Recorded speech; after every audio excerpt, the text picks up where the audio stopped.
You're listening to Crushing Club Marketing, a podcast for progressive club leaders ready to increase their club's revenue. Time for change begins right now. Marketing and communications isn't what it used to be in the private club industry, and if you do what you've always done, you get what you always got, which isn't too bad for clubs that never worry about driving membership, but for most clubs, driving new members is an ongoing concern. Melissa Hansen is a consultant for membership directors and an evangelist for digital marketing. In this episode, Melissa tells us why change is needed and what club leaders need to know to set a course for long-term membership growth. Well, in our world at StoryTeller, every club should have a Melissa Hansen. She's a membership director, first of all. She's someone who embraces technology to help her do her job better. She cares passionately about her members and her club. She juggles a million things at one time, and magically, somehow, she finds time to spend with her family.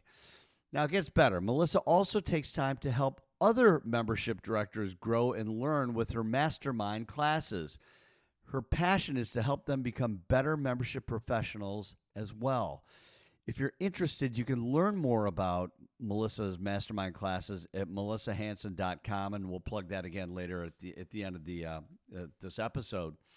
But Melissa and I connected recently. We had a terrific conversation about the changing responsibilities of membership directors and the many aspects this job has here in the 21st century. Put it this way. As you know, it isn't the same job it was 20 years ago, and it's actually a job that today transcends all business, not just the club industry. But you got to want to learn, and Melissa has the knowledge, the desire, and the platform to teach. Melissa, thanks so much for joining me today.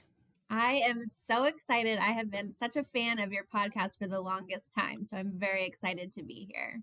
Oh, you're very nice. The old joke is you're the one, huh? It's been a lot of fun to get to know you and spend some time with you in Naples at the MDASF, right? Yes. Seminar and really, really cool. For people who are not as familiar with you and your work, can you give me a little background about like how did you start your consulting practice? Like what inspired you to do that? Yeah, so I would definitely say that a couple years back I was the president of the organization, the membership directors of Southwest Florida, and I was on the board for about 7 years. And I think we're lucky in that organization because we really have such a big group. There's about 100 people in our direct area that are part of that association.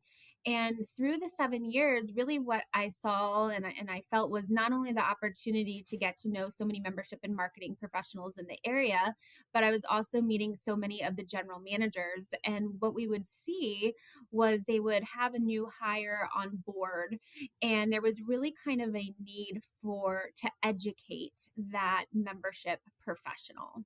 And so I just kind of decided to jump in. I've always been like an education junkie, and I've always continued to educate myself. After graduating from college, I always want to know the latest and the greatest. And what I was trying to do was to take what I know and share it, with the people that I worked with that were in my role. And really it just kind of spurred from there. It first started local and now it's gone national. I work with over about 350 clubs throughout the country. Wow. And yet you're also a membership director. How do you have time to do all this stuff? And you're a mom. I mean, there definitely aren't enough hours in the day. I'm not going to lie with you. It's not easy, but I think at the end of the day, what it comes down to is it's my passion. Membership and marketing in the private club industry is my everything, and I just can't turn my brain off. You've got so many educational opportunities for your students. What do you how do you hope they benefit the most?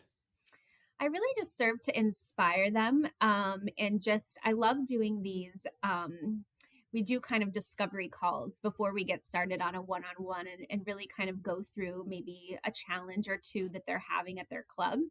And I think that after so many years of being in the industry, that you've tested it all, right? You've realized that there's things that work and things that don't work.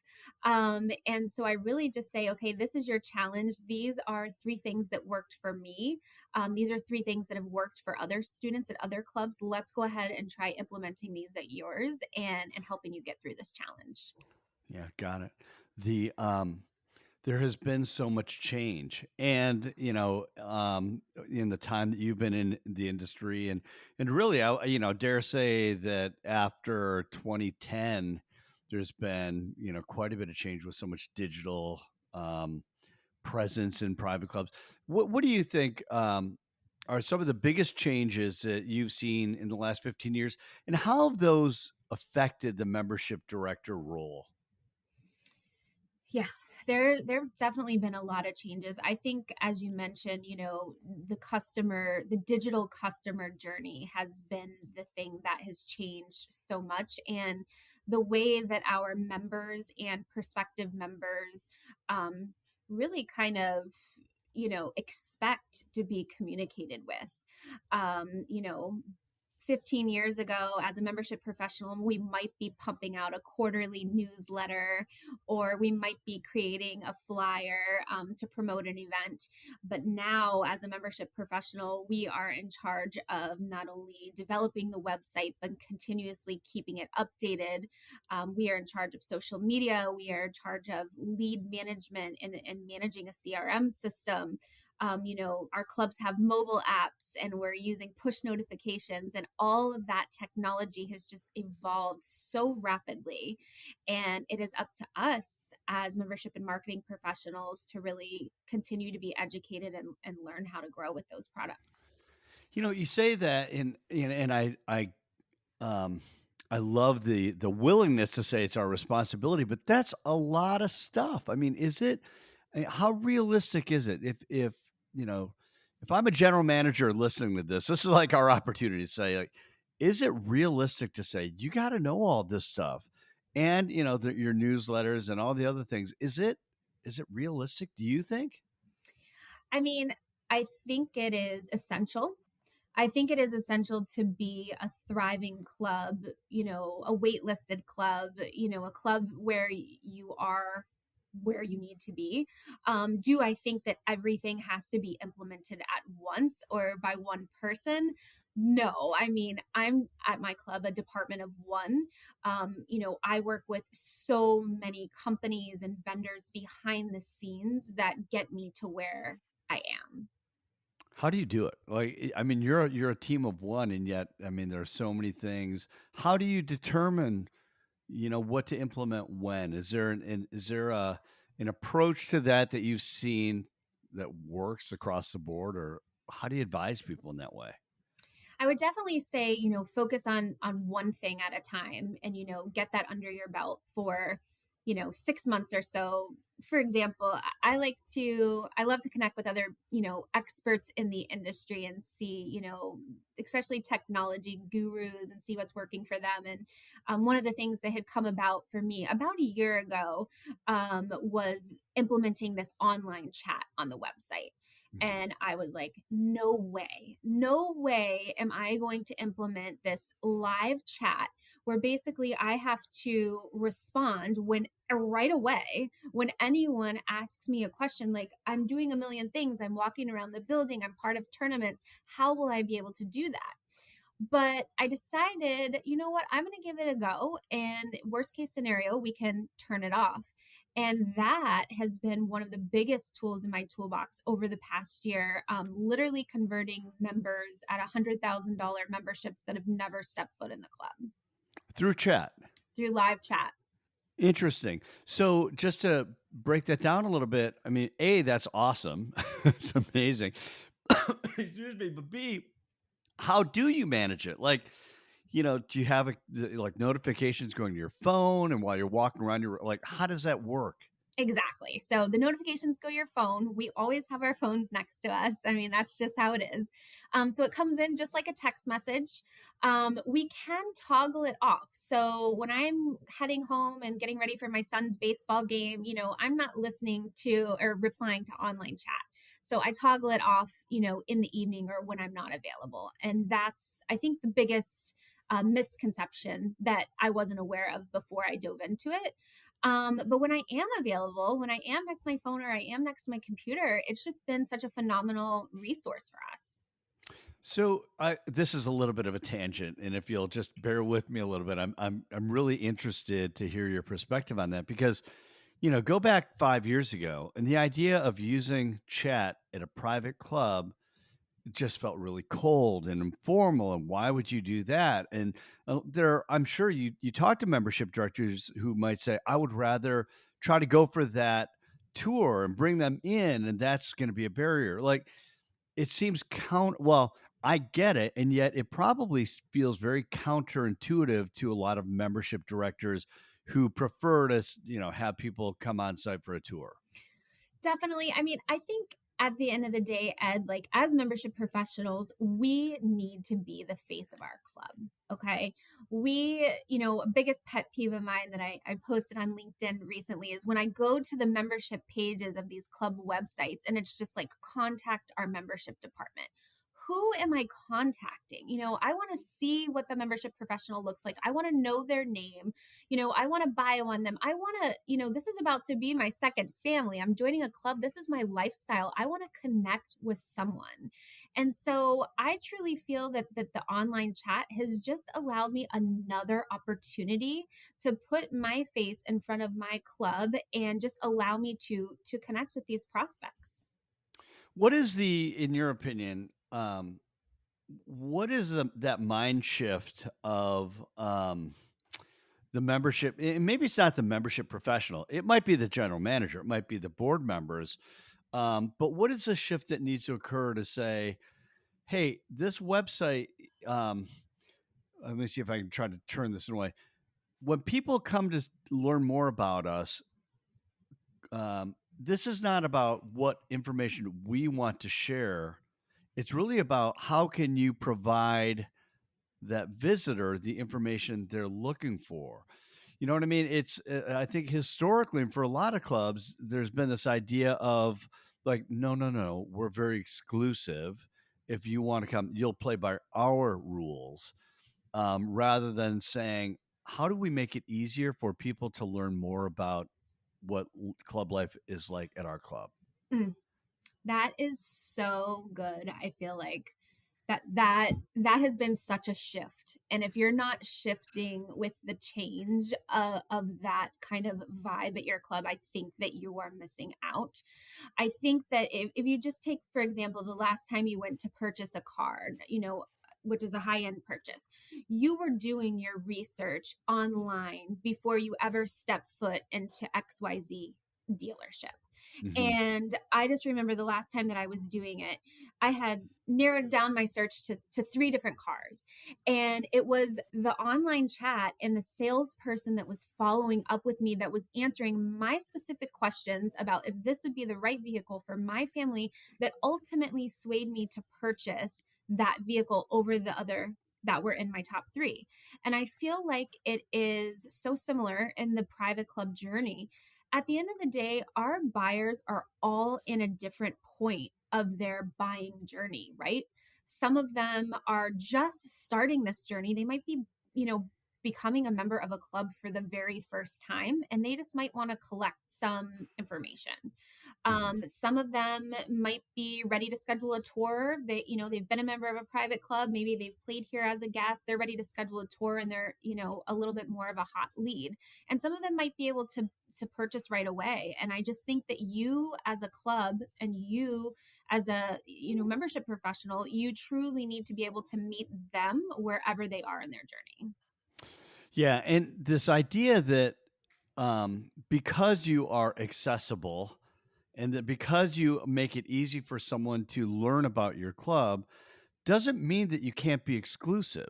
No. Like this whole idea, right?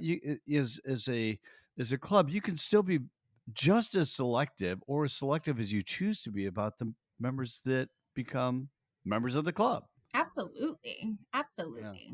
I want to go back though to something that we were talking about a couple of minutes ago. We went off on a tangent, which is the implementation, and we're talking about the fact that you don't necessarily have to do everything at once. If you're a membership director looking to implement change, you picked certain things, and you that's when we started talking about chat and using chatbots. And so, with that, how do you, in your experience and conversations you have, how do you recommend membership directors approach those conversations with their GM, or who's also reporting to a board, that in some cases want things to happen really fast? And as we all know, board members and committee members, different clubs will, fly off the handle with an idea and say, hey, we should do this, we should do this. How does a membership director in this day and age manage that kind of stuff while trying to set priorities? Yeah, I mean, I think it's definitely tough because, like you're saying, everyone comes kind of like from their personal side of it, right? That they think that this is the next best thing that they should implement. But at the end of the day, all of our clubs, we have budgets, right? We Most of us have marketing budgets, and oftentimes some of the things that we're looking to implement may not have been budgeted for that year. And it might be something that we have to plan for the future. I think, and I know that you are such a huge advocate for CRM systems, and I know that you and I, we're both lovers of HubSpot. But I would say that that is like the number one miss that I see in clubs, is the lack of utilization of a good CRM system.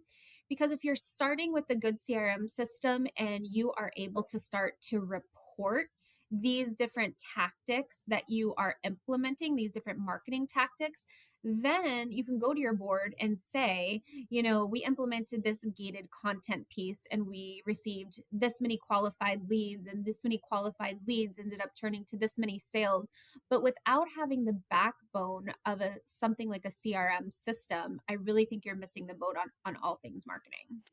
Yeah, so that idea of being able to say to whether it's your GM or whether it's a committee chair or something like that, to be able to say, hey, we're actually tracking this. We're implementing this part. We're tracking the results, and then we'll be able to make better decisions about other things. But right now, this is what we're focusing on, and we have real data, as opposed to just like chasing down 10 million things, not tracking a darn thing and going, I don't know what I'm doing. Right. It's because even if you do kind of know what you're doing without good data, it's hard to go to anyone with any real explanation for what Exactly. I you mean, have I going think on. at the end of the day, those are what the boards and committees are looking for. They want the data. If you're going to be spending $5,000 to $10,000 on some sort of campaign or implementing something new or a new website or whatever it is, we need the numbers to be able to justify that and to back that up.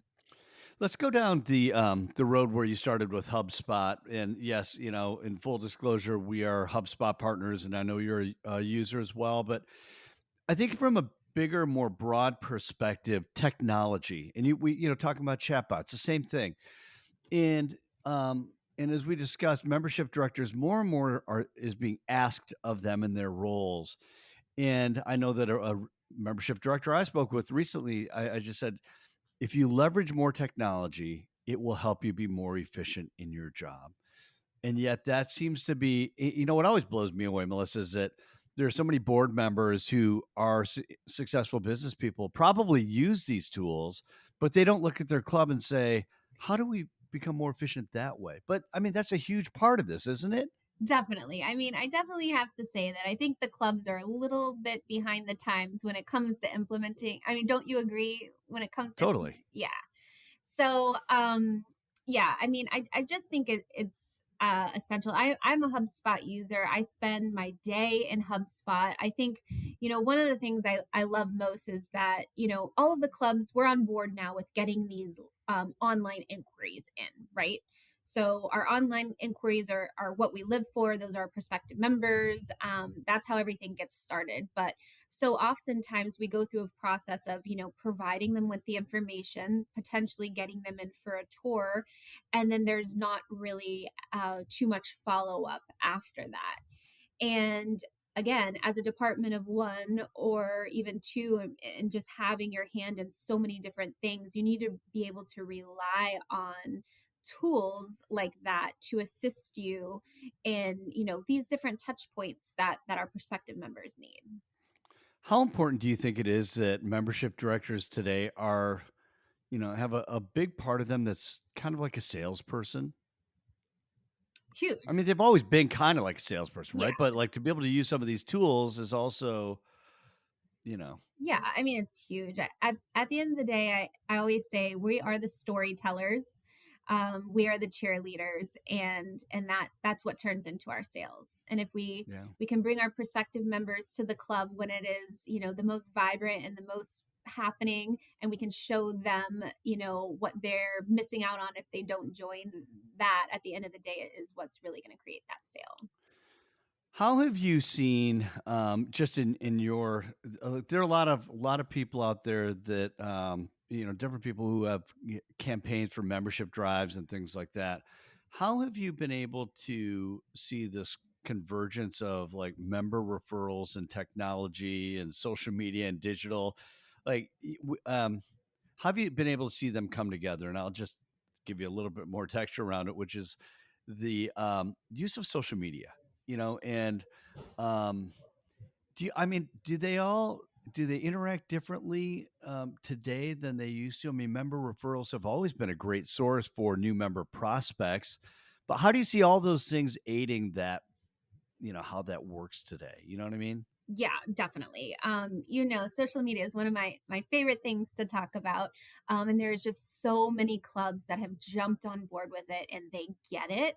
And I think that now that user generated content. So you've got your members, they are at the club, they are enjoying the club with their family, their friends, and they start to post their pictures and tag the club. And now the club can share that.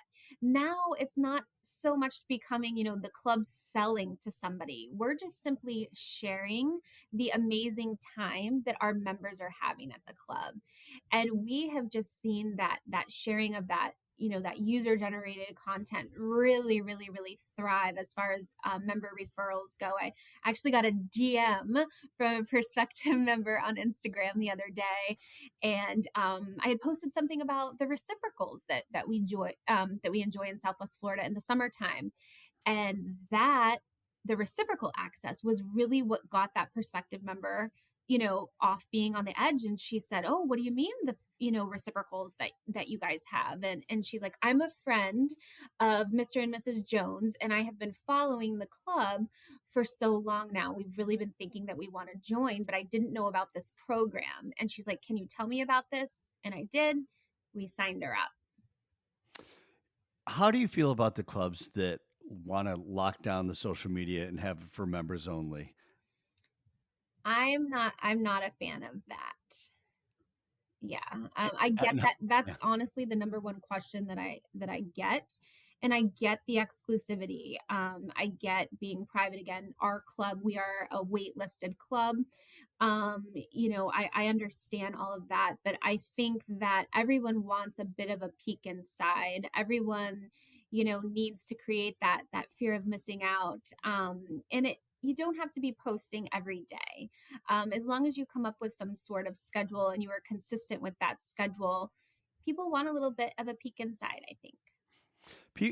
It's funny because I did in looking at your website. There's that little bit of you talk a little bit about FOMO, if you're missing out. And for a lot of people, it's kind of like a joke. Oh, you have bad FOMO. It's like, yeah, I do, but it is such an important part of referrals and things like that. Is it? How is it different today? It seems like FOMO in general for people, is so much more intense today, than when it was before social media. It's like you might hear someone went on a trip, but now it's like you see them on the trip, where they went, where they go to eat, how much fun they're having. I'm booking my trip How there. Yeah, exactly. How real is that? Do you think in, as a membership director and really trying to create that, especially if you're not on a wait list, if you are trying to create, maybe a different narrative about your club, I'm guessing you probably all about that. Yeah, I'm definitely all about the FOMO is real. I mean, it is a real thing. It's a bit scary, I think, the way that it's taken off so much, with social media over the past couple of years. But when you see your friends and your family having fun, it's something within inside our souls that we want to be part of that too. Mhm. And we see it a lot, especially with the clubs that are family clubs. And you've got the families that are posting the father daughter dances, or the Taylor Swift event, which has been so popular around the country. And if you're not part of that, then you feel like your children aren't getting the experience that you want them to have. Yeah, for sure. And that's important to parents, right? Definitely. Uh, what do you in the conversations that you have with your students and people you're networking with, what are the biggest challenges membership directors are facing today, do you think? That's a great question. So I would say the biggest challenge is definitely the challenge of onboarding their new members. That's become a really hot topic over the past couple of years, because what we saw in the membership director's role is that everybody was doing such a great job, replying to prospective members, getting them in for the tour, and then making that sale. But then we were really missing the mark on integrating that member into the club 100%. And we just really realized that proper programming needs to be in place, proper communication, and continuing to have funnels of communication that are set up at least for the first 90 days to 6 months. But getting that member integrated in the club, it's a challenge, especially if you are a department of one. I think a lot of times the membership director might be the cheerleader, but the whole entire team at the club might not all be on board as much as they are. So I think integrating that new member for retention purposes is a challenge. I mean, that's a big cost, right? Without it, it's it could make retention, it could maybe not necessarily more difficult, but there's a gap now in their experience. Is that right? Definitely. I mean, we have to be able to justify those dues that we're spending every year. Yeah, absolutely. Um, just I'd love to get your thoughts on what you see as being some of the most important skills that a membership director has today. Knowing that, like, hey, you might be listening to this podcast, and if you're a GM, maybe your membership director I should say is lacking, but hasn't had the experience that we're talking about. But you believe in them and you want to develop them, or maybe you're a membership director listening to this saying, "Gosh, I don't know. They're Googling CRM to see what that stands for. Um, what are the most important skills do you think that a membership director should have in this job to be successful? Yeah, definitely. I think, the ability to adapt and grow is the number one most important thing when it comes to this role. And if you don't know what a CRM system and you are Googling it, that is 100% okay. It's okay, to start somewhere. And I think being an innovator, being willing to learn, and there's different ways that we can learn. I feel like, there's so many online tools now, there's conferences, but we can simply learn from reaching out to our colleagues and just going to lunch with them and seeing what they're doing at their club. And I think that you and I were together recently at the conference at Bonita Bay, and I think just going there and seeing how they do things, I brought so many ideas back to my club. But I have to continue to be in that innovative mindset and be the cheerleader that wants to do that when everybody's ready to, leave for vacation in the off season. So I would say, definitely those are skills that you need to portray in the role. Yeah, so much about that adaptability, right? I mean, it's if you don't have a willingness to learn and to grow, and like I think what you're saying as well with the CRM stuff, it's like, and being okay saying I don't know that today, but I'm going to learn it. That's that's such a huge part of it because a lot of these people are still learning, and that's totally fine. I'm still For learning. We all are, right? I Yeah, mean, hey, one of our core values is driven to mastery, and it's that idea that you're always learning and always just learning. I always feel like it's okay if you don't know it, as long as you have that drive to learn and drive to master it, then that's a good thing. 100%. Um, for a word, if you just think about, club leaders in general, what would you ask of them to keep in mind as it relates to, you know, development of their people and, because hey, education costs money, networking, where so many people in your world learn just from talking to other membership directors. What would your message be to club leaders who are a little bit reticent to maybe invest in some of whether it's technology or training for people? Why is it so important, do you think? I think investing in your people first and foremost is the most important thing. Before you're doing the technology or any of that, invest in your people and give them the opportunity to learn and grow from the people that are doing it right. Again, just such an advocate of continuing education and going to these conferences, like you mentioned, PCMA, CMAA. I'm attending the Inbound conference by HubSpot, which I learned so much from. But giving them that opportunity to get outside of the club, expand their mindset, and then most importantly, take these ideas, ask the membership professional to come back to your staff meeting. And, we expect you to present to us 5 things that you think that we should implement at the club. And let's all talk to them, talk about them as a whole and as a team. That I just think is key. That's the most important thing. And then just being in that spot where you have management and you have your board supporting your growth as an employee, that is just everything. Yeah. And if the club doesn't get behind it, invest in yourself, right? Invest in your own career and development as a professional. Definitely. Yeah. Definitely. Melissa, this is great. How can people learn more about you and your work as a consultant? Yeah, they can certainly go to my website, which is just melissahansen.com. I'm really loud on LinkedIn, Melissa Hansen. And also, anybody can feel free to email me, melissa@melissahansen.com. Awesome. Melissa, thanks so much for spending time with me today and sharing your perspective. And I know it's so valuable for the people that you already work with. And hopefully there's some people out there that will reach out as well and look to you for more advice. I appreciate you and thank you for the time. All right, Melissa, we'll see you soon. All right, sounds good. And thank you for listening. If you find this podcast helpful, be sure to subscribe on iTunes, Google Play, Spotify, or wherever you get your podcasts. Until next time, keep crushing your club marketing.